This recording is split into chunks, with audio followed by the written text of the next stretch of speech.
The family meeting was scheduled for exactly 3 o'clock on a quiet Sunday afternoon. It was one of those times during the week when the light starts to fade and everything feels a little bit heavy. In the Harrison house, that specific hour always felt like the moment when hopes and dreams went to rest.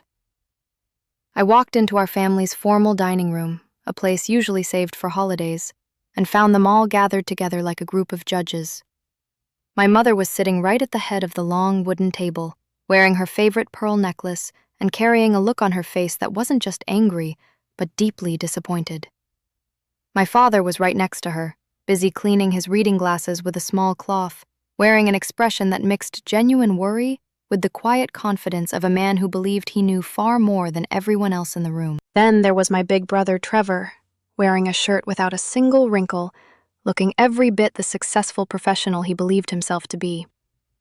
Beside him sat his wife, Amanda, clutching her expensive designer purse so tightly you would have thought it was a shield meant to protect her from my supposed failures. "Please sit down, Victoria," my mother said, pointing to a chair they had placed all by itself across from everyone else. It felt like the chair where a person sits when they are in serious trouble. "We really need to talk." I had known this day was coming for many months. It had been building ever since I moved into that very small and simple apartment in the middle of town. Ever since I began driving my old, bumpy Honda instead of the shiny BMW my dad had bought for me during college. Ever since I stopped asking them for money to help with my bills and started showing up to family dinners in plain blue jeans instead of the fancy business clothes they expected from a daughter who had once worked in finance. I used to be an investment banker, or at least that was what they remembered. They thought I was simply lost now. My dad took off his glasses and cleaned them again, which was his signature move right before he had to say something that would make someone feel bad. "Victoria," he began, "we are very concerned about you. It has been 8 months since you left your position at Goldman Sachs, and to be honest, we just are not seeing you make any progress at all." Trevor leaned forward, trying to look like a caring brother, but mostly looking like someone who believed he was far superior. "Tori, we know you are going through a difficult time. People call it a quarter-life crisis, and we understand that. But you are 29 years old. You cannot keep floating through life and pretending to be a business owner." Amanda joined in, her voice carrying the tone of someone trying very hard to sound kind and not quite managing it. "All that work you do on your computer? Trevor says it is just day trading or something like that. That is not a real career, Victoria. That is gambling with your future." I almost laughed out loud. Gambling.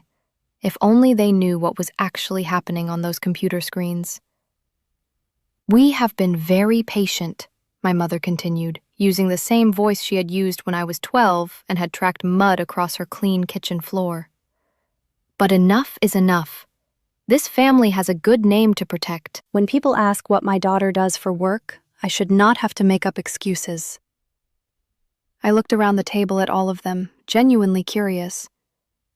"What exactly do you think I am doing with my time?" I asked. Trevor shifted in his chair, getting ready to deliver what promised to be a very long speech about my shortcomings. "We think you are sad and depressed," he said. "You hardly ever leave that tiny apartment. You dress like a university student, and you drive a car that is older than the newest employees at my firm." "You used to have so much potential," my dad added, his voice heavy with something that sounded almost like grief. "You were at the top of your class. You were on a path to become a senior leader at a major company before 35. And now look at you." My mom waved her hand in my direction as though presenting evidence. "Living like someone with no money, staring at screens all day, refusing to network or build the kind of connections that matter. You haven't even updated your professional profile online." Amanda nodded vigorously. "Trevor has been asking around. His contacts say you haven't made a single effort to find a new position. It is like you have given up on yourself entirely." It was almost impossible not to smile at the deep irony of everything they were saying. They believed I had quit, but I had never been more focused or more driven in my entire life. While they worried about my online profile, I was building something so large and so significant that they could not have imagined it even if they had tried. "So here is what is going to happen," my mother announced in the tone of someone who had rehearsed this moment many times. "We have arranged interviews for you at 3 different companies. Your father called in some favors." I started to say that I did not need that, but she raised her hand and stopped me before I could finish. "Victoria, we are not asking. We are telling you. You are going to Merrill Lynch on Tuesday, JP Morgan on Thursday, and Goldman Sachs actually wants you back. They will even offer you a higher title if you demonstrate that you are serious about your career." Trevor slid a folder across the table toward me. "I took the liberty of updating your resume. We had to be creative about the months you were not working, but we framed it as independent consulting." He said this with complete sincerity, apparently unaware of how absurd the gesture was. "We also found you a proper place to live," Amanda added, showing me photographs on her phone of a gleaming 2-bedroom apartment. "It is so much more appropriate for someone from our family. And that old car simply has to go," my dad said firmly. "I will not have my daughter driving a 15-year-old car with a dent in the bumper. There is a dealership near the office. We can go tomorrow morning." I looked at all of them sitting there across the table, these people who believed with complete certainty that they understood exactly what was best for me. They had turned my entire life into a list of problems that only they could solve. They saw my intentional simplicity as failure and my deep contentment as depression. "And if I refuse?" I asked quietly. The silence that followed was very loud. "Then we are done helping you," my mother said finally. "No more family dinners until you sort out your life. No more invitations, no more support of any kind." My dad's voice was softer but no less firm. "Victoria, we love you, but we cannot stand by and watch you waste everything you have been given. You are educated, you are brilliant, you have every advantage. There is absolutely no reason to live the way you are living." "Live like what?" I asked. "Like someone who has given up," Trevor said. "Like someone who had every opportunity to do something great and chose to throw it all away." Right at that moment, my phone began to buzz on the table. I had been expecting this call. It came every 3rd Sunday at almost exactly 3 o'clock. It was my banker, and as it happened, he worked at the very same institution I had once worked for, just in a completely different division. "Excuse me," I said, reaching for my phone. "I need to take this." "Victoria, we are in the middle of a serious conversation," my mother said. "I know," I replied and answered the call. "Marcus, your timing is perfect." On the other end of the line, Marcus Chen sounded more excited than I had heard him in months. "Ms. Harrison, I have extraordinary news. Your fund returned $3.8 billion in profit this quarter alone. The investments we made in quantum computing infrastructure 18 months ago are performing beyond every projection. And that early-stage startup you backed has just been acquired by Microsoft. That single transaction generated close to $800 million. The dining room went completely silent. I looked at my family's faces and saw the first cracks forming in their certainty. "That is wonderful, Marcus. Put it on speaker so my family can hear." "Of course," he said without hesitation. "Apex Capital Management is now ranked among the top 10 most successful funds in all of North America. Your healthcare technology portfolio is up 340% year over year, and the renewable energy positions have exceeded even our most optimistic forecasts." Trevor's mouth had fallen open.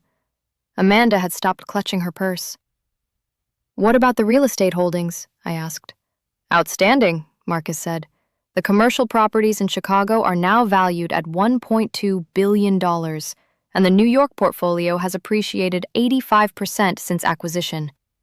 And congratulations on the Forbes feature. The editorial team is calling you the most visionary capital allocator of your generation." Amanda's purse slipped from her lap and landed on the floor. Nobody moved to pick it up. "Marcus, what is the total figure under management as of last week?" As of Friday's close, Apex Capital is managing $122.7 billion in assets. Your personal net worth currently stands at approximately $4.1 billion. You are officially among the youngest self-made billionaires in recorded history. I thanked him, asked him to send the quarterly report, and arranged a call for the following morning to discuss the biotech opportunities I had been researching. I also asked him to have my assistant schedule a meeting with the regulatory office that had reached out about financial reform policy. Then I ended the call and set my phone gently on the table. The folder with the revised resume sat there between us, still unopened. My mother's voice had dropped to barely a whisper. "Victoria, I don't understand. How? When did all of this happen?" "About 2 years ago," I told her. "Right around the time you all started holding these kinds of meetings about me." I showed them the company website on my phone, letting the numbers and the headlines speak for themselves. It turns out the gambling Amanda mentioned is something I am actually quite good at. Trevor stared at the screen. $4 billion, he said slowly, as if repeating the number might help it make more sense. You personally have $4 billion. Roughly, I said, though I should mention, Trevor, that your law firm is one of my clients. I have been managing $200 million of their pension fund for the past 14 months. Your senior partners speak very highly of the returns. The color drained from his face entirely. How did we not know? My dad asked, his voice barely recognizable. How did this happen without us seeing any of it? I didn't hide it, I said. You simply weren't looking at what I was actually doing. You were only looking at what you believed I should be doing. When I moved into that apartment, it was a deliberate choice to eliminate distractions and stay focused. When I kept the Honda, it was because I have no interest in spending money to perform success for other people. And when I stopped asking for financial help, it was because I was generating more than enough on my own. Amanda had been scrolling through her phone. There are articles about you everywhere, she said quietly. Forbes, Bloomberg, the Financial Times. They call you the invisible architect. How did we miss all of this? Because you had already decided what my story was, I said simply. Once you believed I was failing, you stopped paying attention to the details that didn't fit that story.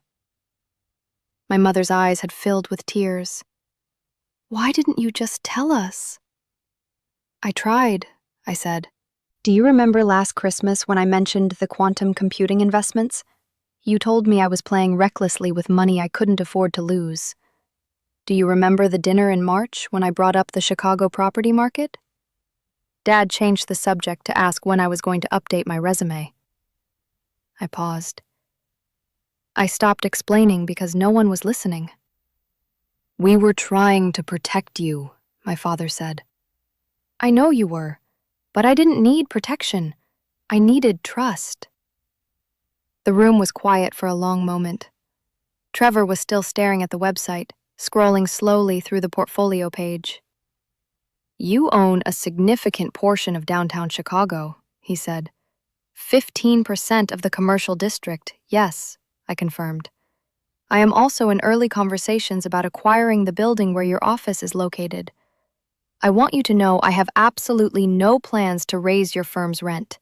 Family discount applies. For the first time all afternoon, something close to laughter moved through the room.